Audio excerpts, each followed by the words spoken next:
सेवा और समर्पण is a very important thing. प्रधानमंत्री मोदी जी 20 साल कंटिन्यूअसली विदाउट अ ब्रेक एक कॉन्स्टिट्यूशनल पद में रहे और इस 20 साल में देश के उनके तरफ से कुछ ना ले, अपने के लिए कुछ ना लेते हुए सेवा करने का भाव आगे बढ़ते आए हैं। इसीलिए सेवा और समर्पण के ऊपर पॉलिटिकल रेजोल्यूशन में अच्छा विस्तार से उसका रिकॉग्नाइज किए हैं। फिर मुख्यतः जो आप लोग आपके कॉलम्स में मीडिया में लगातार लिख के आ रहे हैं, आने वाले चुनाव के राज्यों के ऊपर विस्तार से जरूर चर्चा हुआ और उसमें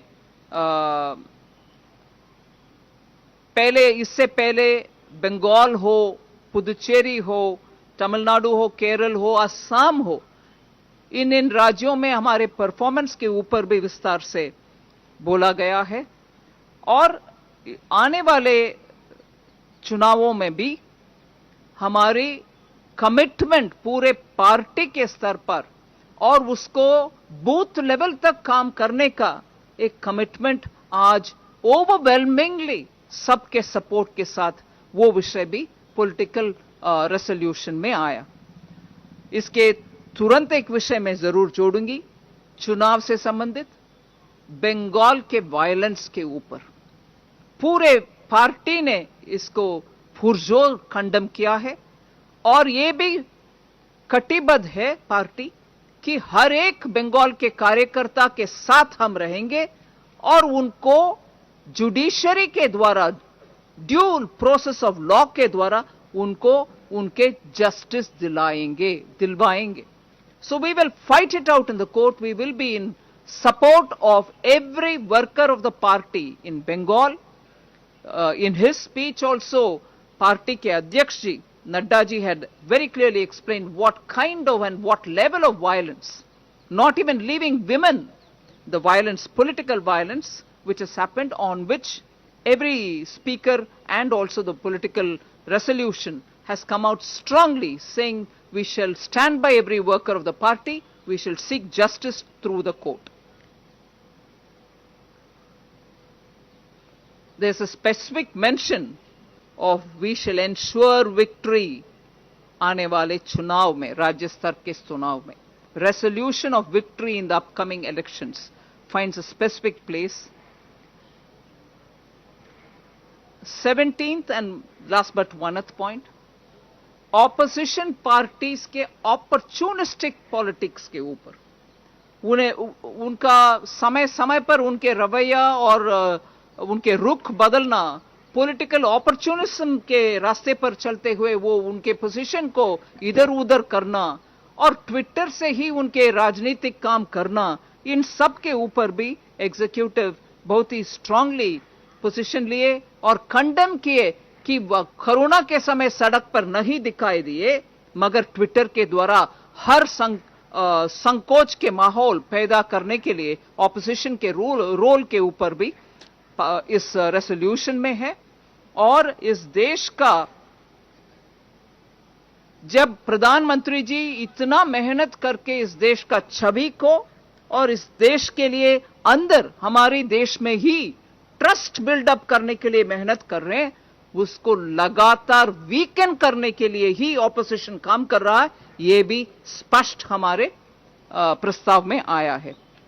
आखिरी पॉइंट आजादी के अमृतोत्सव के ऊपर, और इसमें एक और विषय जोड़ना भी है जो प्रस्ताव में है, आत्मनिर्भर पॉलिसी और पैकेज जो प्रधानमंत्री जी अनाउंस किए, मेक इन इंडिया को उसको जोड़ते हुए, डिजिटल इंडिया को जोड़ते हुए, India is looking at massive changes and the digital revolution is bringing about a lot of changes.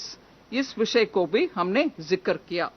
मगर अमृतोत्सव तो मार्च से शुरू 75 सप्ताह चलेगी। इसमें पूरे भारत देश में स्वतंत्रता अभियान में जिन जिन राज्यों से जो भी वरिष्ठ लोग और बलिदान शहादत दिए उन सबको हम याद करेंगे और इसमें प्रधानमंत्री जी खुद और हर राज्य पार्टिसिपेट करने के लिए मौका भी क्रिएट किए हैं। सो इन सब में Charayveti is the simple two-word philosophy that the BJP believes in. We shall continue our dedicated service of the nation. Thank you. मित्रों, एक दो सवाल ले पाएंगे? यतेंद्र जी।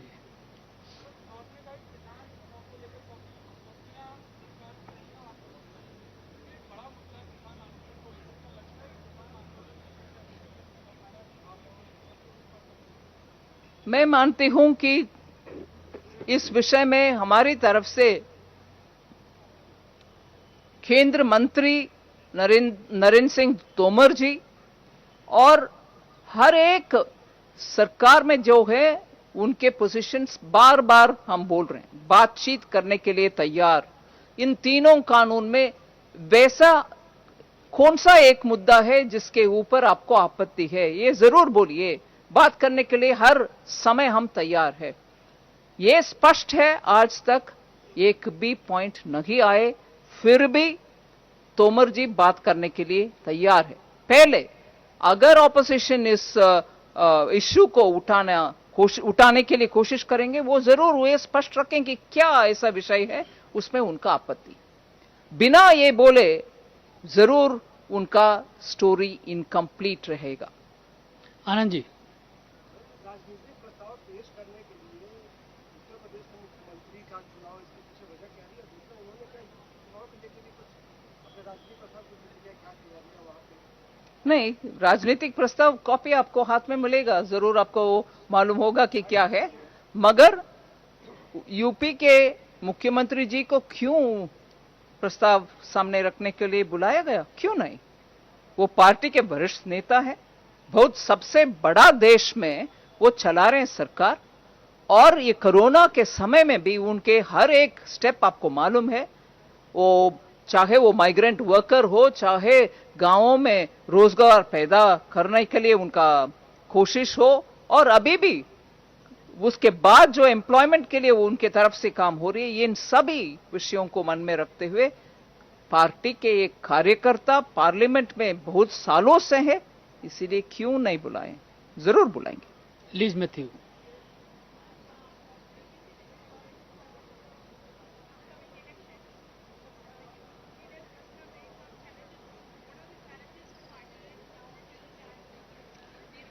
If I can tell you in one short line, there was good positivity, energetic support, and a complete unconditional commitment to see party win in all these elections.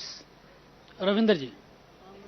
अभी आपने राजनीतिक प्रस्ताव में प्रधानमंत्री नरेंद्र मोदी सरकार के 5 साल का उपलब्धियां किया, उसकी चर्चा की और कोरोना वायरस का जिक्र किया, और आपने ये भी कहा कि विपक्ष ईजत पर जाता है, लोगों के बीच नहीं रहता।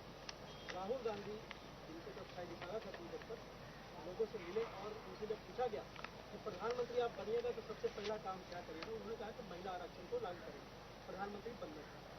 ट्विटर की जगह पर लोगों से सीधा संवाद। वो पिछले मतलब 2014 से पहले 10 साल थे सरकार में, तभी ये सोच आना था। उनका सोच कभी भी 10 साल लेट आता है। मेघा जी, last.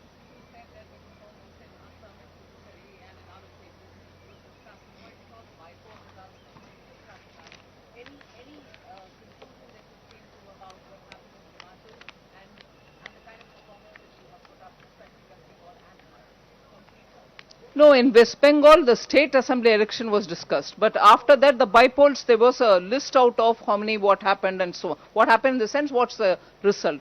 There was no particular discussion on any one of them separately. बहुत बहुत धन्यवाद। धन्यवाद जी।